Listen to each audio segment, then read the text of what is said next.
Hi there, I'm Taryn Burns, and I'm finishing up my second year at Chico State studying history and English to become a high school teacher. Although the campus closed due to COVID-19, I am so glad I was able to complete my hours by continuing the work online of sharing the importance of census and voter engagement. As a California Campus Compact Youth Voice Youth Vote Fellow, I have worked with campus organizations to grow the student voice at CSU Chico.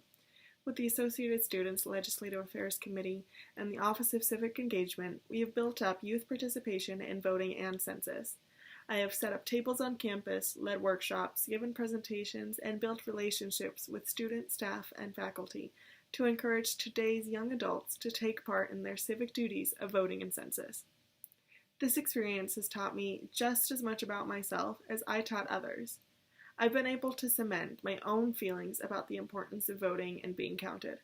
I've also recognized how much of my life depends on other people making sure their voice is heard.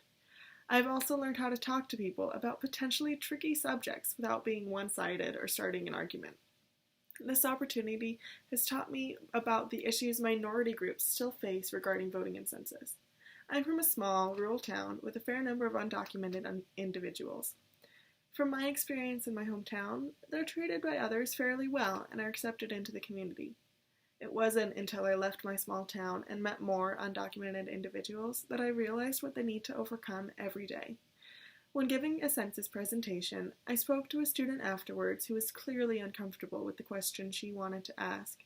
She was scared because her family was undocumented but wanted to take part in the census so they were represented. It was then that I saw the fears these individuals can have. I explained that citizenship wasn't being asked in the census and that her and her family can take part with no fear. Still, I have learned more about the issue and want to help make them feel safer and speak out to make the path to citizenship more clear. I've also worked mostly with students at Chico State, and I know that many of them took the information I shared to heart and made sure that they and their friends and family took part. The most individual interaction I actually had was when presenting to classes. I presented to leadership students, multicultural and gender studies classes, soccer teams, and more. Each group of students asked very different questions, but each of them learned something and took it back with them. The leadership class especially seemed to be impacted by the information on voting and census. Each of the 10 students in the class led another group of about 10 or more students. That means that I know I've reached about 100 students with the information at one single presentation. It made me feel good to know the word was getting out from one peer to another. This experience will continue to impact my life and the interactions I have with others, especially those I see every day in my classes, associated students, and my friends and family.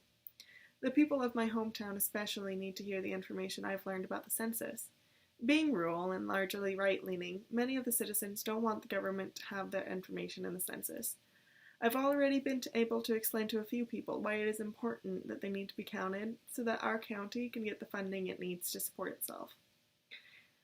Up next, I will continue the work of encouraging the student voice by serving in the Student Academic Senate and helping out the Legislative Affairs Committee and the Office of Civic Engagement as often as I can. When I start teaching, I'll make sure to integrate the importance of civic engagement to my students. Because of my experience in the California Campus Compact Youth Voice, Youth Vote Student Fellowship Program, I have become a better advocate for not only my beliefs, but for the needs of my fellow students and friends. Thank you so much.